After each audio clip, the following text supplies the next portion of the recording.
Video केवल जानकारी और शैक्षणिक उद्देश्य के लिए है। किसी भी फाइनेंशियल निर्णय से पहले अपने सलाहकार से परामर्श लें। सोचिए एक ऐसी कंपनी जो आपके रोजमर्रा के जीवन में सीधे तो दिखाई नहीं देती, लेकिन आपके मोबाइल से लेकर बैंकिंग, ऑनलाइन खरीदारी, अस्पताल की रिपोर्ट और यहाँ तक कि हवाई टिकट बुकिंग तक सब कुछ कहीं ना कहीं उसी की बनाई हुई व्यवस्था से जुड़ा होता है। अब अगर मैं आपसे पूछूं कि ऐसी कंपनियां पैसे कैसे कमाती हैं, उनका पूरा ढांचा कैसे चलता है और वे दुनिया की बड़ी अर्थव्यवस्थाओं के बीच में कैसे अपनी जगह बनाए रखती हैं, तो जवाब में जो सबसे बड़ा नाम आता है वो है इन्फोसिस का। लेकिन कहानी सिर्फ नाम की नहीं है, कहानी उस सोच की है जिसने एक छोटे से विचार को एक विशाल वैश्विक साम्राज्य में बदल दिया।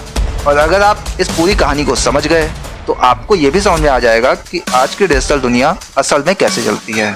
बहुत साल पहले की बात है जब भारत में तकनीक का मतलब बहुत सीमित था। कंप्यूटर कुछ गिने चुने दफ्तरों में हुआ करते थे और इंटरनेट एक सपना जैसा था। उसी समय कुछ लोगों ने सोचा कि आने वाला समय तकनीक का होगा और अगर अभी से तैयारी नहीं की गई तो हम बहुत पीछे रह जाएंगे।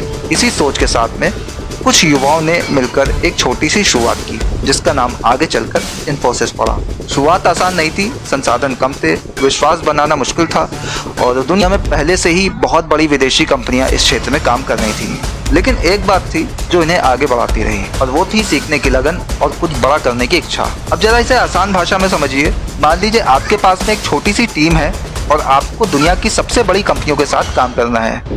उनके पास में अपना सब कुछ है, उनका सिस्टम, उनका ग्राहक आधार, उनका अनुभव। ऐसे में आपको कुछ ऐसा देना होगा जो उन्हें चाहिए लेकिन उनके पास में नहीं है। यहीं से शुरू होता है इन्फोसिस का असली खेल। ये कंपनी किसी दुकान की तरह सामान नहीं बेचती है, बल्कि ये सेवाएं देती है और ये सेवाएं ऐसी होती हैं जो दूसरी कंपनियों के लिए कामकाज को चलाती हैं, सुधारती हैं और आधुनिक बनाती हैं। अब सवाल यह है कि इसका व्यापार मॉडल आखिर काम कैसे करता है। इसे बहुत सरल तरीके से समझिए।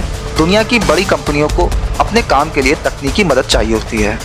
जैसे बड़े बैंकों को करोड़ों ग्राहकों का डेटा संभालना होता है, बीमा कंपनियों को पॉलिसी और दावों का हिसाब रखना होता है, खुदरा कंपनियों को ये समझना होता है कि ग्राहक क्या खरीदना पसंद कर रहे हैं। अब ये सब काम खुद करना हर कंपनी के लिए आसान नहीं होता है, तो वे क्या करती हैं, ये काम इन्फोसिस जैसी कंपनियों को दे देती हैं। इन्फोसिस उनके लिए ऐसे डिजिटल सिस्टम बनाती है जो उनके पूरे काम को आसान बना देते हैं। इसके बदले में वे इन्फोसिस को पैसा देती हैं। ये पैसा एक बार का नहीं होता, ये पैसा लगातार चलता रहता है क्योंकि ये सेवाएं भी लगातार चलती हैं। अब इसे एक रोजमर्रा के उदाहरण से समझिए। जैसे आपके घर में पानी की सप्लाई होती है, आप हर महीने पानी का इस्तेमाल करते हैं और हर महीने उसका बिल भरते हैं। इसी तरह इन्फोसिस भी कंपनियों को लगातार सेवाएं देती रहती है और उसके बदले लगातार आय प्राप्त करती है। अब बात करें अगर इसके आय के मॉडल की। इन्फोसिस की कमाई मुख्य रूप से 3 तरह से होती है। पहला तरीका है दीर्घकालिक अनुबंध। इसमें कंपनी किसी ग्राहक के साथ लंबे समय का समझौता करती है जिसमें तय होता है कि इन्फोसिस लगातार सेवाएं देगी और बदले में उसे नियमित भुगतान मिलेगा। दूसरा तरीका है परियोजनाएं आधारित काम।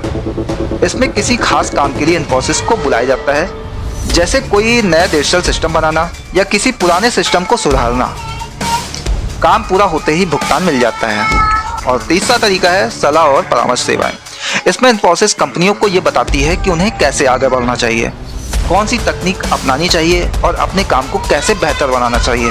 अब अगर हम इसके ग्राहकों की दुनिया देखें तो ये कंपनी सिर्फ भारत में ही नहीं बल्कि पूरी दुनिया में काम करती है। खासकर अमेरिका और यूरोप जैसे देशों में इसके बहुत बड़े ग्राहक हैं। अब सोचिए एक भारतीय कंपनी अमेरिका की एक बड़ी बैंकिंग संस्था के लिए काम कर रही है।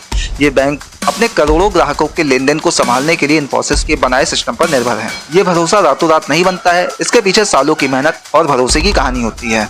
अब एक और दिलचस्प बात समझिए। इन्फोसिस में काम करने वाले लोग अलग अलग स्तरों पर होते हैं। कुछ नए कर्मचारी होते हैं जो काम सीख रहे होते हैं, कुछ अनुभवी कर्मचारी होते हैं जो सिस्टम को संभालते हैं और कुछ प्रबंधक होते हैं जो पूरी परियोजना को देखते हैं।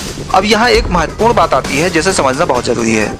इस उद्योग में कमाई सिर्फ काम करने से नहीं होती है बल्कि समय और अनुभव के आधार पर बढ़ती है। जितना अनुभवी व्यक्ति होता है उतना ही उसका योगदान बढ़ता है और उसी हिसाब से उसकी कीमत भी बढ़ती है। अब अगर हम इसकी लागत संरचना को समझें तो इसका सबसे बड़ा खर्च इसके कर्मचारी होते हैं, क्योंकि ये एक सेवा आधारित कंपनी है। इसमें मशीनों से ज़्यादा इंसानों का योगदान होता है। इसके अलावा तकनीकी ढांचे, दफ्तर, प्रशिक्षण और वैश्विक संरचना पर भी खर्च होता है। लेकिन इसके बावजूद ये कंपनी अच्छा मुनाफा कमाती है क्योंकि इसकी सेवाएं उच्च मूल्य वाली होती हैं और लंबे समय तक चलती है। अब एक बहुत दिलचस्प बात समझिए। इस उद्योग में काम करने का एक बहुत बड़ा हिस्सा भारत में होता है, लेकिन ग्राहक दुनिया के दूसरे देशों में होते हैं। इसका मतलब है कि भारत में काम करने वाले लोग विदेशी कंपनियों के लिए काम कर रहे होते हैं, लेकिन उन्हें अपनी कंपनी के माध्यम से भुगतान मिलता है। अब अगर इसकी तुलना दूसरी कंपनियों से करें, जैसे टीसीएस, विप्रो और एक्सचेंजर भी इसी क्षेत्र में काम करती हैं। टीसीएस को स्थिरता और बड़े आकार के लिए जाना जाता है, विप्रो अपनी विविध सेवाओं के लिए, एक्सचेंजर अपनी वैश्विक परामर्श विशेषज्ञता के लिए प्रसिद्ध है। इन्फोसिस इन सब के बीच में अपनी तकनीकी नवाचार और संतुलित मॉडल के लिए जानी जाती है। अब अगर इसके भविष्य की बात करें, जो इस कहानी का सबसे महत्वपूर्ण हिस्सा है, आज की दुनिया तेजी से बदल रही है। डिजिटल बदलाव जैसे क्षेत्र बहुत तेजी से बढ़ रहे हैं। इसका मतलब है कि कंपनियां सिर्फ तकनीक का इस्तेमाल नहीं कर रही हैं, बल्कि तकनीक खुद निर्णय लेने लगी है। इस बदलाव का सबसे बड़ा फायदा इन्फोसिस जैसी कंपनियों को हो रहा है, क्योंकि इनके पास में पहले से बड़ी मात्रा में डेटा, अनुभव और वैश्विक ग्राहक हैं। लेकिन साथ ही चुनौती बढ़ रही है, क्योंकि तकनीक बहुत तेजी से बदल रही है और हर कंपनी को खुद को लगातार अपडेट रखना पड़ता है। अब अगर हम इस पूरी कहानी को एक साथ जोड़कर देखें, तो इन्फोसिस का व्यापार मॉडल बहुत सरल लेकिन शक्तिशाली है। ये कंपनियों को उस तकनीक ज़रूरतों में मदद करता है, लंबे समय तक सेवाएं देता है और उसके बदले लगातार आय प्राप्त करता है। और सबसे बड़ी बात यह है कि ये केवल एक कंपनी नहीं है, बल्कि एक पूरी डिजिटल दुनिया का हिस्सा है, जो हमारे जीवन को हर दिन आसान बनाती है, चाहे हमें इसका एहसास हो या ना हो।